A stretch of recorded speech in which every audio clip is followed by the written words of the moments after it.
currently back in Manila, but nakikita niyo naman sa title dito, it's a Boracay vlog.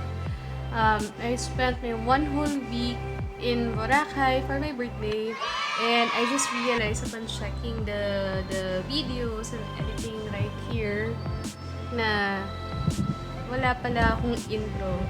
So, ay sorry, tabing yung camera. So, nakalimutan ko. So anyway, welcome back to my channel. I hope you enjoy my vlog on my vlogs for my Boracay trip. And I'm gonna show you what's new after the closure. And yun lang. So, just a short intro and see you in Boracay.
Hi! Welcome to Boracay! Finally, I made it. Maulan. So, I'm gonna be doing a room tour. And I came back to Zuzuni.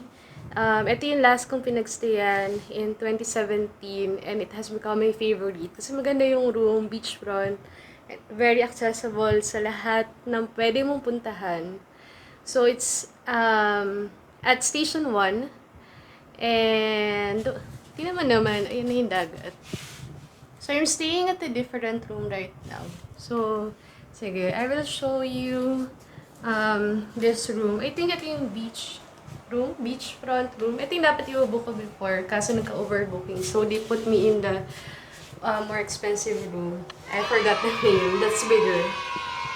So, it has a mirror. And then when you go inside, it's just small. There's a bed. I think this room is good for two. I don't think you can even fit more than that. It's quite small, but I like the design. And then it has an LG TV if you want to stay in. I'm hoping it's not going to be super rainy because I'm gonna get so sad na sa dagat kasi sobrang maulan. Let's go outside. I'll show you what's outside. Teka, mahirap siyang buksan. Okay. Let me just... Here you go. So, ito yung balcony. So, this is your view. And... Boracay. It's super rainy. Well, not super rainy, pero ayun na, parang babagyo. It's your view.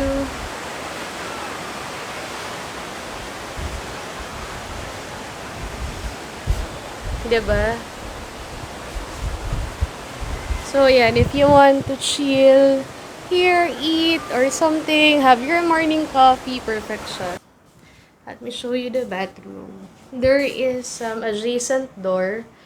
Kung family kayo, so that's perfect. So this is the CR, the bathroom. We have a blow dry, and then some toiletries. So, this is toothpaste and toothbrush. Malabang. There was a soap there. Ginamit ko na. And then, ayan. Simple toilet. Tapos, hindi ako makalapit doon kasi basa. So, nandun yung toiletries na iba pa. Shampoo, conditioner, bath soap, bath gel. Yun. So, di ba, maganda siya. I don't know, I just like it. We have good service in 2017. I'm hoping that it didn't deteriorated. Siyempre, di ba si Boracay ang tawag dito, kinlose down. Last year lang ba yun? And, yun, sabi nung manager, shout out to Aldrin. I hope I got your name right. Finally, we met. Kasi siya rin yung nag-aasikaso noong 2017 nung booking ko. And he was very nice, but I never got to meet him back then. Kasi he had, I think, a seminar. So, yun, wala siya. This time around, siya ulit yung nag-asikaso. And, yun, he's very nice. Anyway, so yun, sabi niya kanina, when I asked about that, nung nag-close down, sabi nga niya, yun, sarado rin si Zuzuni. And, so yun, ngayon, ang napansin ko sa service nila, wala na silang restaurant except for breakfast. They still have wine and Malagos cake. So, yun. And then, you're not allowed to eat outside. Before, they had a small table outside. That's good for, maliit lang yun yung table niya. Isa lang yung table sa harapan. From what I remember, doon ako nag-breakfast every morning. Yun. Tapos, ano pa bang bawal? Bawal ng kumain sa may dagat. Bawal uminom. But, pwede ka naman daw magbitbit na kunyari drinks lang, ganyan. As long as it's not liquor. You can't smoke along the shorelines. So yun, ganun lang naman yung mga bawal. So if you're not a smoker, not a drinker, much of a drinker, I don't think it's a problem. And then, what else? What did I notice? I noticed that when I arrive at the Katiklan Airport, wala na yung dating terminal, pinalitan nila, pero sobrang liit. Tapos, ang daming constructions that they're building dun sa lot. Before, na vacant lang siya talaga except for the terminal and the runway. So, I guess they're building a newer airport, a bigger one, to accommodate all the passengers that are coming in. Tapos, they still don't have a conveyor belt for the luggage.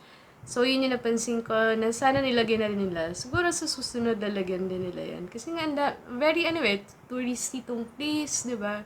So, yun. Tapos, what else changed? Lumayo yung port. I'll just post here kung anong nino port. I forgot the name, pero iba yung seaport niya. Madali lang naman, as long as you have the right documents, you just need your hotel confirmation, and then they're asking you for an ID to validate that you're the one entering the island, staying here. What else did the guy ask me? I think he asked me how many days I'm staying. Parang nga, hindi ko sigurado. Kasi pagod na ako kanina. Ang dami kong dalas, maulan. Lumakas pa yung ulan. So, ang hirap. Kaya hindi na ako gaanong nag-vlog. So, pasensya na guys. Kaya kikwento ko na lang. And then, yun, after that one, they'll tell you to go to your, yung Southwest. If you have a land and sea transfer, na coordinated book na, yun, pupuntahan sila doon, and then they will tell you to go to the boat. Tapos, ang napansin ko, parang, mas malapit seaport, going to Boracay. Before kasi, di ba, normally 15 minutes daw. Ito, parang 5 minutes nandun na kami eh. Pero, sa vlogs na iba kong napanood, iba yung binabaan. Wala kasi yung sign ng Boracay. So, maybe it's because of the weather. Maalon. So, parang nasa likod or gilid kami. Parang ibang port yung binabaan namin. So, may parang, wala siya nung ramp or yung stairs na nakikita ang concrete na dating walang concrete yun. Planks pa rin, so diretso ka sa sand. And then there are tents. They will gather everybody from Southwest, ask you your name, where you will be staying at. And then, yan, dadaling ka na nila, like before, dun sa transportation. So, okay naman.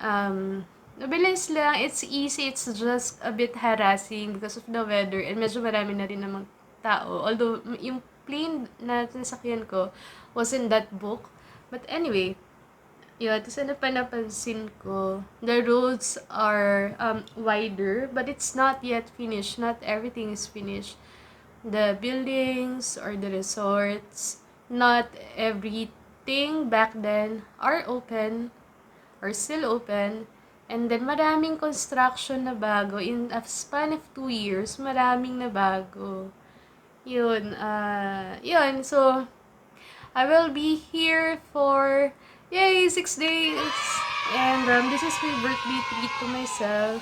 Half of this trip, I will be alone. And another half of this trip, I will be with my friends. I'm just hoping na masaya. And this freaking rain will not ruin it. Nakikita nyo ba? Parang wash out. But anyway, yun, umuulan.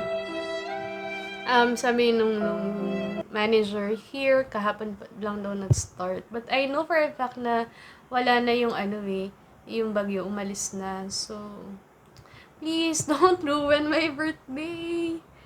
Because I'm just really happy to be here. And have my alone time and then have fun with friends at the same time. Celebrate my birthday because the past few days has been hard for me and my family with my uncle's passing. So, sad. But, yun. So, yun. Let's see what I'm gonna be doing. If I will be checking out new things in Boracay or just going back to the usual places that I go to here. Iniisip ko nga if it keeps raining, certainly I won't be at the beach all the time. Kasi nga, ang lakas ng alon na. Pag gusto nyong malunod ako ng di oras dito. So, iniisip ko, sabi ko, anong gagawin ko? Magsha-shopping na lang, definitely kakain, magkakape. Pero for the rest of my time, I don't want to stay inside the room lang. Except for today because I book a nice room.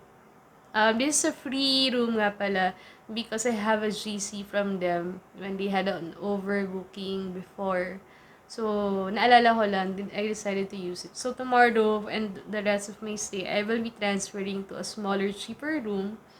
So, I don't really need naman an expensive one. So, I hope this clears up. I don't wanna stay inside that room kasi walang bintana yun, guys. Binukulan siya kasi mura, ayokong lumipat na naman sa ibang. Parang nakakahiya kasi if you're not going to pay for any of the nights here, diba? One night libre, parang medyo jahe. So, yun. After that, I will be moving to Sur, Boracay. I will be doing another room tour. Nakita ko siya kay Mikey Busto. Parang doon siya lagi nag-i-stay. Doon siya lagi nagsistay. And they said that maganda raw yung service and it's located at the better part of Station 1 pa. Kasi this one is, for me, this is good enough. But that area, yung mas malawak siya na white sand, mas tahimik. I'm looking forward to that. Yun. I got a package. Sige, kwento ko na lang pag nandun na ako. Yun. So, hope you're enjoying my vlogs. And peace out.